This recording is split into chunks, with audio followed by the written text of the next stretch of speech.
And I'd like to take my ticket prices lower, but if I set my ticket prices low, these bots immediately eat them up and they resell for hundreds of dollars more, and I'm just making these bad actors rich. Yeah.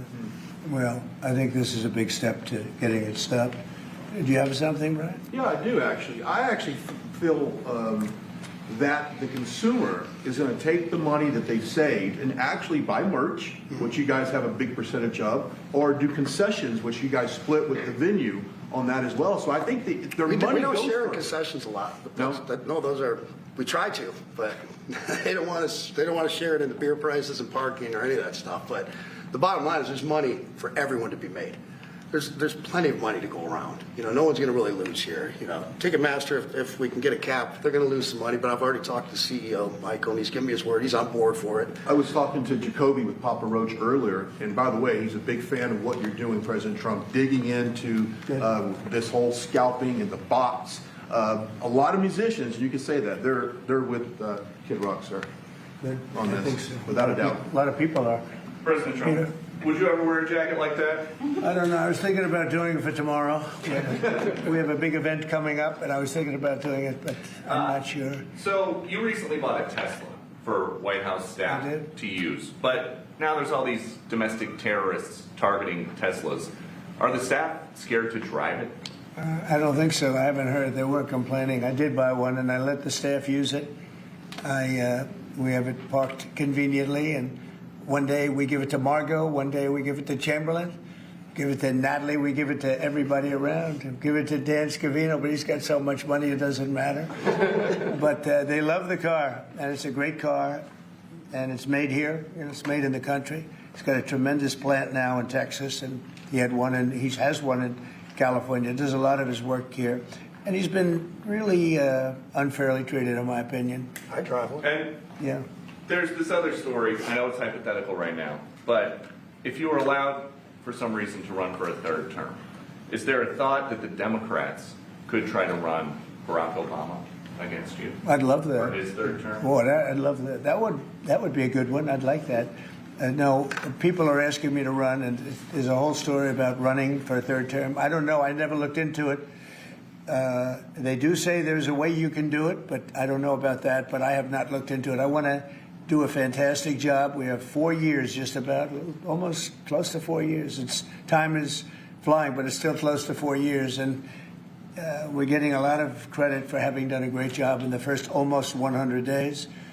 And we have some big things we're going to be announcing over the next 2 days that you know very well, Peter, and I think it's going to be something that's going to bring a lot of wealth back to our country, tremendous wealth back to our country, actually. And other countries are understanding it because they've been ripping us for 50 years, longer, but they've been ripping us off for years, right from the beginning. And I think this is going to be an amazing, I call it a lot of different names, but it's really, in a sense, it's a rebirth of a country because how we could have afforded to do what we did. We help everybody, and they don't help us. I really, the term I like best probably is the liberation of America. It's the liberation of this country because it's incredible. Look, we have $36 trillion in debt for a reason, and that accumulates over a long period of time.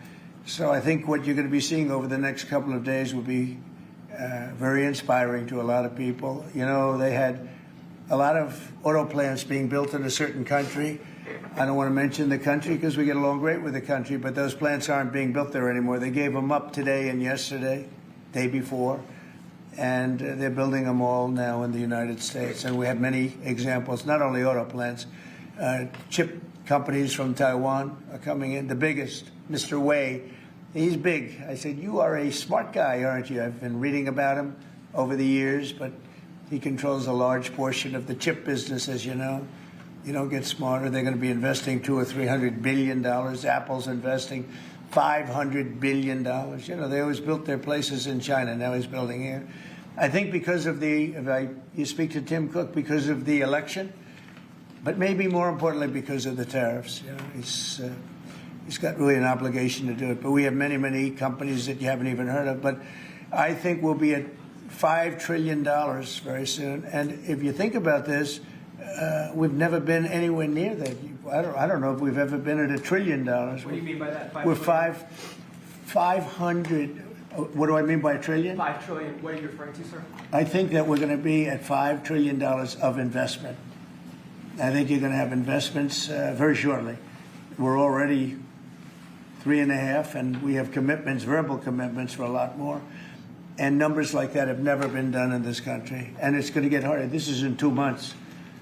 It's really in less than 2 months, because since we've really gone out with it.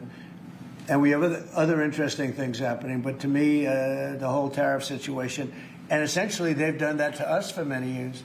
So if we're anywhere near $5 trillion in 2 months, this could be numbers like the country's never seen. And every time you hear a dollar spent, that's another job, because the jobs are coming with it. So auto plants, chip plants, pharmaceuticals, lumber coming in.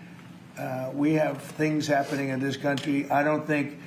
I'm not sure that they've ever seen it. Steel, we have tariffs on steel. They've been here for a while. Steel and aluminum. Nobody's ever seen anything like we're witnessing now. Nobody's ever seen. I think most of you agree with that. I mean, it's nothing much you can't agree with. We have things happening in terms of jobs and investment, the likes of which I don't think we've ever seen. If you look at, let's say, $4 to $5 trillion in a period of a month and a half, that's even more than you do with your concerts, which are always sold out, right? Nobody's ever seen numbers. And think of it, where Apple's at $500 billion, as I said, but they always used to spend that money in China. Now they're spending it here. That means they're going to build. Now, they don't have any tariffs. Remember, there are no tariffs if you do your product here, if you build whatever it is in the USA. One of the things we're also trying to get is if you buy a car that was built in the USA, you get a deduction on interest. So if you go out and borrow money to buy a car, if it's built in the USA, never been done before, it's a big deduction for people that really aren't used to deductions, frankly, because people that buy cars like that are not big into the world of deductions, and now they're going to learn about deductions. So I think it's going to be great. Yeah. Mr. President, are you going to move ahead with a universal tariff or different individual tariff rates on a whole variety of different? Well, you're going to see in 2 days, which is maybe tomorrow night or probably Wednesday, you're going to see. And they're reciprocal. So whatever they charge us, we charge them, but we're being nicer than they were. We have a lot of countries, friend and foe. I always say friend and foe, but the friend in many cases is worse than the foe. They took advantage of us. And we are going to be very nice by comparison to what they were. The numbers will be lower than what they've been charging us, and in some cases maybe substantially lower, but we sort of have a world obligation perhaps. But we're going to be very nice. Relatively speaking, we're going to be very kind. Mr. President, you met with the chairman. Somebody said that about me the other day. They said, who doesn't know me very well, they said, "You're such a kind person." And I said, "Say that again." They said, "You're a kind person." I said, "I've never heard that before." It was a weird statement. I was kind. Who said that? I've heard of words that, I don't know, I better not tell you. I've been called a lot of things, but it's sort of a different kind of a word. It's like an old-fashioned word, isn't it? Mr. President, you met with the chairman of Stellantis today. Did Yes. he ask you for a pause on the auto tariffs? No. What was that meeting about? Just about some of the problems they have with the environmental, which we're going to clean up. Have any of the automakers... We're going to probably go back to 1920. If you look, we're going to go back probably to a 2020 standard. So we'll have 2020 standard, and that's just a few years ago. Oh, they're making it so difficult all over the world. They're making it. It doesn't mean a damn bit of difference either for the environment. It doesn't matter. They make it impossible for people to build cars. So we're going to be doing much different. 2020 is a strong standard. But they've taken it to a level now that makes it very difficult to build a car. So we're going to be bringing it back to a standard that is a very good environmental standard, but it makes it possible to build a car. Have you heard any concerns from the automakers, though, about the tariffs on parts that will go into effect over the coming weeks, about what that's going to mean for the price of... Well, I gave them a big break for a month. I didn't charge them anything, for a big month, for that first month, and they brought a lot of material into this country because they could bring it in without tariff. If you look at Canada and Mexico, they were driving hundreds of thousands of cars into the market because they avoid the tariffs by doing it before the tariffs go on, which would be Wednesday. And I saw some of your shows where cars are lined up for miles and miles. Some of them didn't have fenders on them. Some of them didn't have the roof on yet. They're driving it here brand new. They're driving it in because they want to avoid the tariffs. I let them have that. They sort of took advantage of it because, that wasn't part of the deal, but that's okay. Are there any They're great American car companies, and so I gave them a little break on that. Yeah. Are there any countries that you're not targeting on Wednesday? Well, it depends. I said it's reciprocal. Not everybody has made a fortune, but almost everybody has, but not everybody. And the ones that haven't, we're going to be very nice to them. And on a separate issue, Because that word reciprocal is very important. What they do to us, we do to them.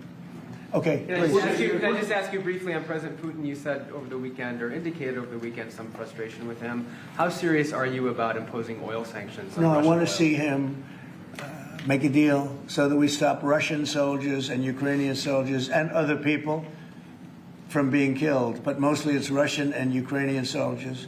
They're losing at least 2,500 human beings, beautiful human beings, a week. And I wanted to stop. And some people would say, why do you worry about Russian soldiers or Ukrainian soldiers? I worry because they're just like you people. They're like us. They're like all of us.